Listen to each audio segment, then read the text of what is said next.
Toastmaster, fellow Toastmasters, and most welcome guests. I would like to thank each and every one of you for helping be my support tonight as I grow in Toastmasters 1810, and I look forward to being part of your support as you continue to grow. William Shakespeare said, "We know what we are, but know not what we may be." My name is Alex Kihani, new member of Toastmasters 1810, and this is my icebreaker speech. Although I am young, I believe I have realized some things that many search years for. Some find looking back at their younger years, and some never realize, and that is the key to success. I was born in Pensacola, Florida, son of an immigrant of Iran. My father came to the United States as a revolution was ripping through his country. Leaving behind family and friends, he flew to the U.S. in search of opportunity that many had spoken of. With little English, little money, but a lot of heart, he began his search for the American dream. He began working at a restaurant, washing dishes, and worked his way up to being a waiter. After saving enough money to start college, he pursued his computer programming degree, eventually graduating and working for the same company for over 20 years. He later ventured into the small business world and now owns and operates a meat and grocery store in Pensacola, Florida.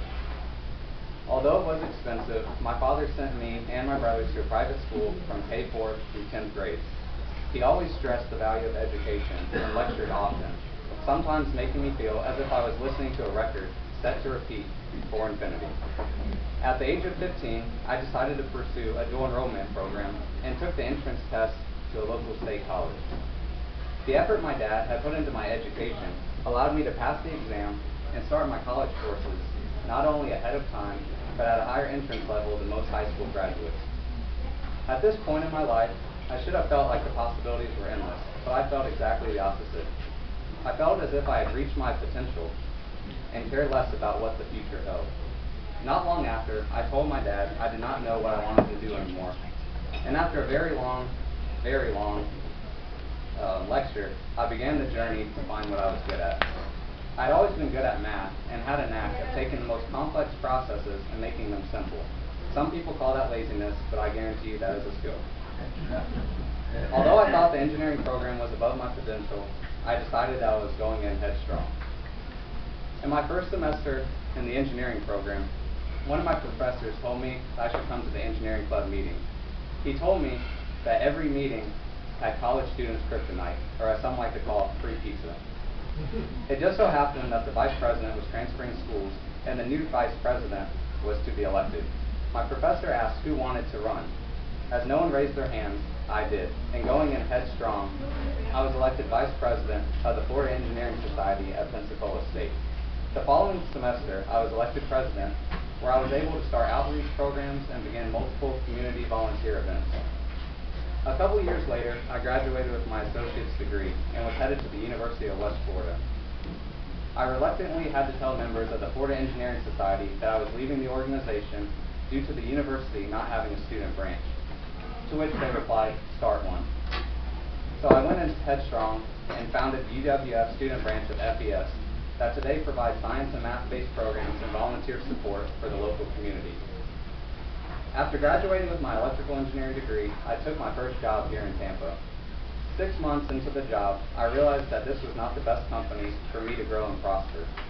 After debating whether to stay at this company for a year, as many say, I decided that I was going to search for a company that could offer me the best experience. I pursued this headstrong. A few weeks later, I had accepted an offer with the #2 engineering firm in the world. Norman Vincent Peale said, "Repetition of the same thought or action develops into a habit, which repeated frequently enough becomes an automatic reflex." It does not matter what is thrown at you in life, as long as you remain headstrong. You cannot fail if you do not quit, and you will not quit if you remain headstrong. And that is what methinks is the key to success. As a Toastmaster.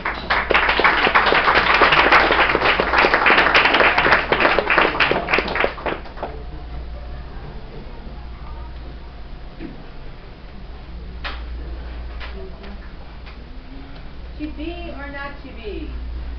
That is the question. Whether 'tis nobler in the mind to suffer the slings and arrows of outrageous fortune, or to take arms against I'd like to introduce our next speaker.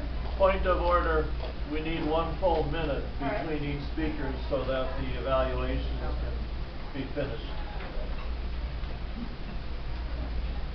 No, not Shakespeare.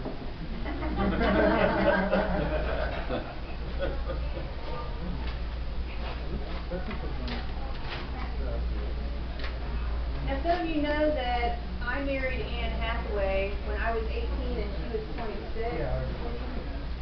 She had some buns in the oven because 6 months later we had our first child, Susanna.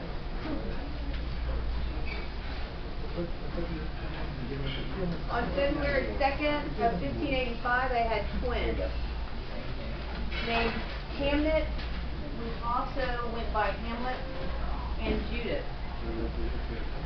Hamnet died at the age of 11.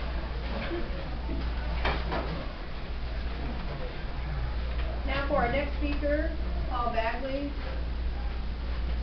The increasing occurrence of large email inboxes, how I learned to love information, hoarding, and make my IT department crazy. Please welcome Paul Bagley. Ah, you're coming over.